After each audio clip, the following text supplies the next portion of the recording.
Kung storytelling at voiceover ang content mo, gawin mo itong guide para sa paggawa ng mga videos mo. Hook, context, tension, pivot, and payoff. Una natin pag-usapan yung hook. Hook.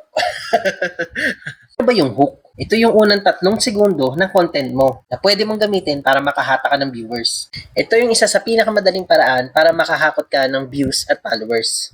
Ang bawat high-performing video ay may 3 hook na gumagana sabay-sabay. Una ay ang visual hook. Isang galaw, kakaibang setting, o props. Pangalawa ay yung written hooks. Yung 3 hanggang sa 5 salita na nagbibigay detalye kung tungkol ba saan ang content mo. Mas relatable para sa mga audience mo, lalo silang mag-i-stay na panoorin ang content mo.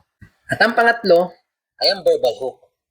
Ito yung kung ano yung sinasabi mo, paano mo siya sabihin, gaano kabilis mo siya sabihin, ano yung tono kung paano mo siya sabihin na related doon sa content mo. Mas mabilis mo process ng utak natin yung mga nakikita natin kumpara sa naririnig natin. Kaya napaka-importante, kaya napakahalaga ng first frame natin kung saan nakalagay yung written at visual hook natin.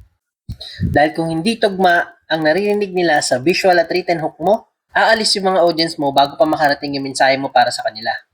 Kaya kapag naka-align yung 3 hook, visual, written, at verbal, sa unang 3 segundo ng content mo, magkakaroon ito ng malinaw na mensahe para sa audience mo. At doon mangyayari yung moment na sasabihin ng viewers mo, teka, sandali, kwento mo pa nga.